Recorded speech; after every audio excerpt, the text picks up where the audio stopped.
Hello, everyone's. I am here for my review of Real Housewives of Potomac Season 5, The Reunion Part 2. If you're new to my channel, welcome. If you're returning one of my peoples, welcome back.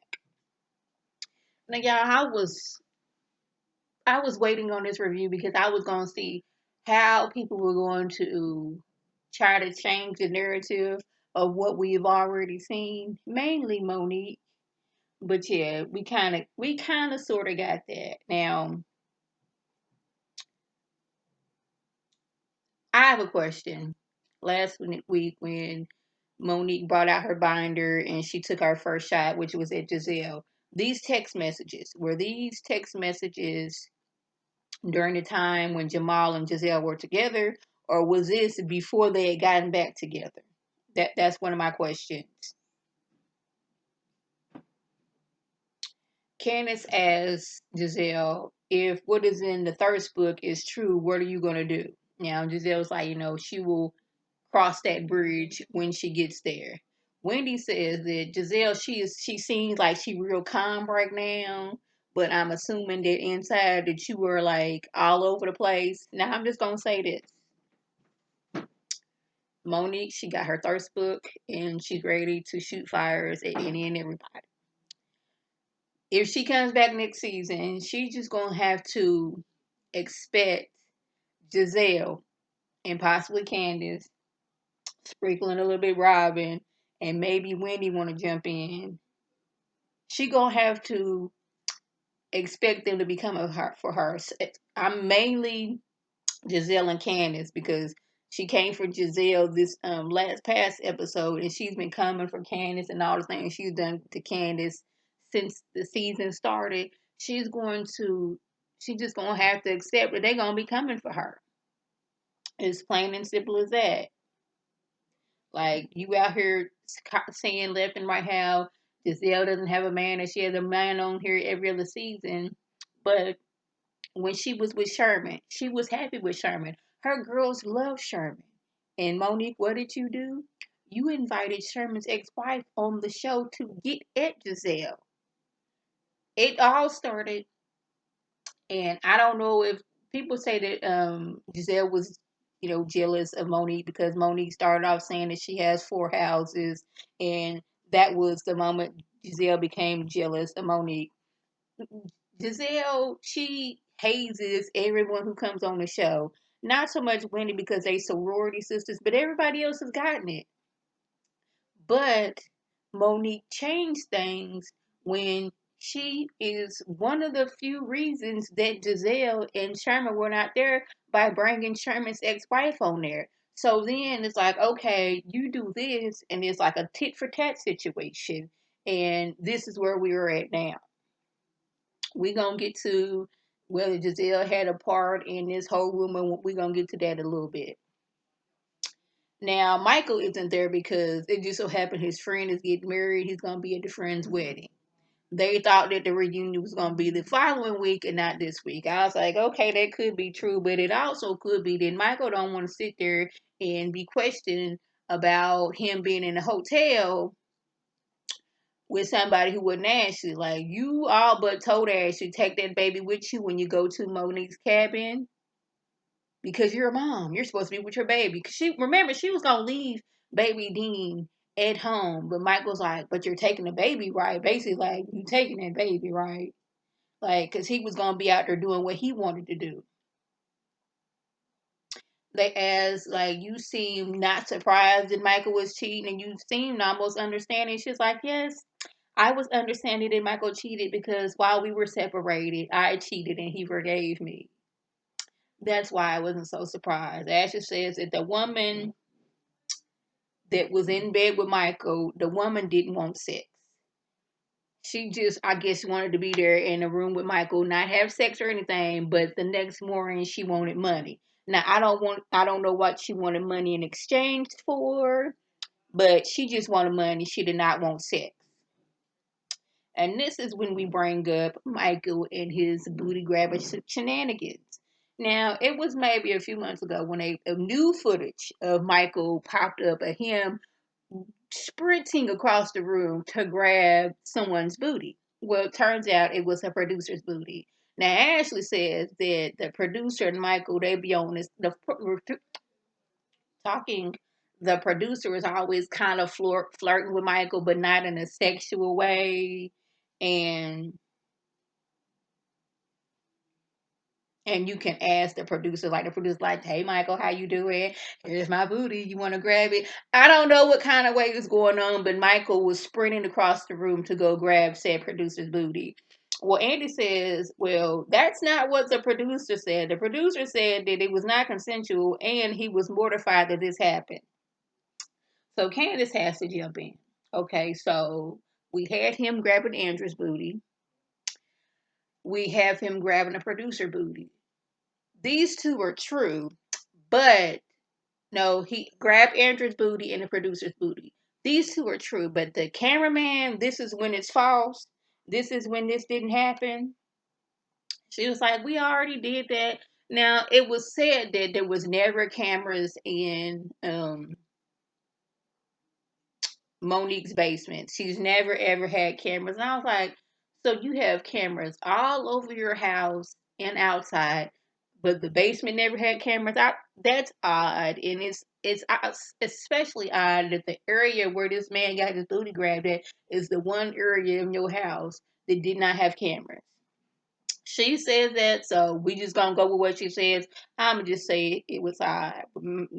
Ashley going on, well, he didn't have a relationship with the cameraman, so he wouldn't have thought it was fun to grab his booty. So once he gets to know you, he thinks it's fine for him to grab your booty, is what you're telling us. Whether you want it grabbed or not, he knows you so he can grab your booty. Is this what you're telling me, Ashley? I don't know. We had this little discussion about Monique crying because T'Challa was gone for like 26 hours. Andy and his shady self were like, well, a parrot expert said that it's highly unusual for a bird to come back home. Candace said because the bird was never lost, that's why. The trainer rumor, Monique says this was a 2-year ordeal set up by her ex-friend. So I guess how it went. Ex-friend got Sharice's number and was like, "Hey, Monique, something going on with Monique and this trainer." Sharice took it. It was like telling the girls, like, "Y'all heard that Monique's friend was saying that she was out here cheating on her friend." Sharice never started it. It was the friend. My question is, if this was a 2-year thing and it was going around a group and spreading like wildfire, why is it that at the beginning of the season, Monique, she seemed eager that Gizelle wanted to be friends with her? That's what I'm wondering. And the plot that Monique cheated with the trainer, like, even though Gizelle was like, Monique said there was a plot that she cheated with her trainer, even though Gizelle was the only one in her confession, and it wasn't talked about amongst the group. So how was it a plot if we didn't discuss it on the show? Gizelle mentioned it twice, maybe 3 times in her confessional, but as far as we sitting there having lunch, dinner, walking down the street, Monique was out here treating with her trainer. That never happened, so I don't know how it was a plot against her.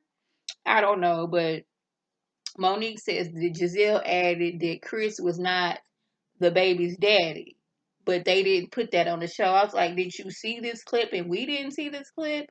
I don't know why they wouldn't add that little spicy little bit to it. Why would just say she cheated if the plot was you cheated and the baby wasn't Chris's? I don't know.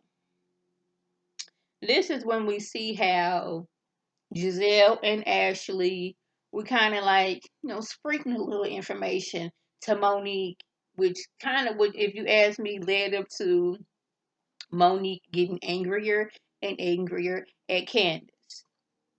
Ashley and her, well, Candace went out of her way to befriend Sharice. This, that, the third. Gizelle.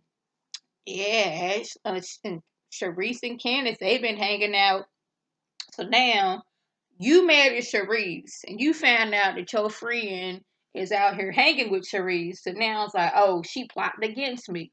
Because if Sharice out here plotting against me, you trying to be friends with Sharice, We can't have that. Even though Ashley is friends with Sharice, Giselle's friends with Sharice, Robin's friends with Sharice, and I think Candace friends with Sharice. But it was only a problem that Candace was a friend with Sharice, and I just don't get that. Monique says she's been trying to figure out what triggered her, and it was Candace's hand in her face. And I'm like, okay, so Robin being up here with you, that didn't trigger you. You didn't black out. You didn't revert back to childhood. You didn't put no hands on her. But Candace, little old Candace, is what did it. I was like, okay, like which, what the thing is, y'all was both talking with your hands, just like I'm talking with my hands right now. Y'all was doing the same thing. It went from Monique's justifications, if you will. It went from she threw a wine glass in her face. Candace threw a wine glass in her face. Then it was, since she had glass in her hand, I wasn't gonna let her go until I knew that I was not hurt. And then it was like I went after Candace because she was calling me all kind of ghetto hood rats. Now, if I was in that situation and somebody attacked me, there's a good chance I'm not gonna be like, Monique attacked me. I'm gonna be dragging you up, down, left, and right. That's just me. That's what I would have been doing. And people are still on this. Why is Candace crying all the time? Now, picture this scenario. You have a friend. Y'all real cool. And it was a graduation of things because it was like Monique, before the fight, she was being very messy towards Candace. And then you have this fight with who you think is a friend. First, this person who you thought was your friend fights you. You have that. Then this said friend goes out there and puts it out there that you started the fight. So now you got people on social media coming for you each and every day saying that's what you get. You deserve to get your tail whooped up, down, left, and right, in the circle, in the square, in the hexagon, in the triangle, because your mouth too deadly. You was throwing drinks on people, therefore you needed to get drugged. You got all this going on. Even Gizelle and Robyn jumped in. It's like we saw the messages and like we was looking at this like this is completely untrue. Imagine that you go through all of that, and then this one person who you thought was a friend sat back and said nothing for a whole year. It wasn't until people saw this season and me, I'm going to admit I was one of those people. I was like, well, what did Candace do? Well, what made her throw the drink? It's like because Candace's past behavior. I was like, I could see Candace doing that, and I could see Monique grabbing her up. But then when the season started, and Candace was like, she was all on her woosah. I'm not going to engage with you. I'm going to leave because she realized that she got a mouth on her. So this whole entire season, I'm sorry, Monique. I didn't know you felt that way because what? Monique did not come to her and tell her that she felt that way. Monique sat back and simmered all what she was feeling, but not telling Candace. Treating her some type of way because she was simmering, but never going to tell her this. And then finally she exploded. Monique has sat on this for a whole entire year. And not one time jumped in like, y'all leave that girl alone. She don't deserve that. Because in Monique's mind, she didn't do anything wrong. So now Monique is sitting back like, I was trying to figure out what caused me to act the way I did. It's because her hand was in my face. Now, we did see a clip. Now, I was like, okay, when do we see this? Okay, I'm Monique. This is Candace's hand. Candace was like, you sleep? Something like this. Hand never touched Monique's face. It was one of these. So, Candace doing one of these. She can't do that. But you can grab, you can 1, 2, 3 times on Candace's hair, that's completely cool. She can't do this, but you can do this. You can make contact, but she can't be in your general, in your space. Is that what you're telling us? Monique is like, she doesn't understand how Candace can develop these narratives in her head. I'm like, what narratives? Y'all was going back and forth. She was getting you a little better because she was like, I'm sleep, I'm so tired. She went over there, did a twirl, was at the table talking left to I'm sleep. Did a little twirl, came back in. You gonna drag me? You 1, 2, 3. And this is when Gizelle seen what was going on and pushed you out the way, and you thought it was Candace, and you grabbed on for dear life and was swinging on her. But now your thing is, she had glass in her hand, so I wasn't gonna let her go you until I knew that I was safe. But you could have just let go and walked back. She wasn't gonna be able to jump across the table because by then we got 8, 9 security guards and the full staff, minus Ashley, trying to stop you. I don't know what Monique was talking about. She was basically like, I don't know why Candace is so upset. She's upset because you acting like you did nothing wrong. And you've been sitting back as the blogs have been dragging her up, down, left, and right. I'm sorry, somebody out there doing the cutting the grass. I'm almost done. And you sat back for this whole entire year and you did nothing while she was getting dragged by these people. Still to this day. Even after people seen what happens, people are still like, well, she should have been talking reckless. She should have been doing this and she shouldn't have been doing that. When Ashley has gone on there and told people that Monique was an alcoholic and she was the reason why her car got crashed. But Candace's mouth is reckless. Y'all, that was the gist. If I left anything out by me, leave a comment below. If you're new to my channel, welcome. Feel free to subscribe. It's free all day, every day, $3.99. Make sure your notifications are on so when my beautiful face puts up a video. You can click on it, you can like it, you can share it with your people, and you can come over and be one of my people. If you're already one of my peoples, welcome back. Y'all know what to do. Tell your people to tell their people to come over and be one of my peoples by clicking that icon above. This is Lady T signing off. Have a good one.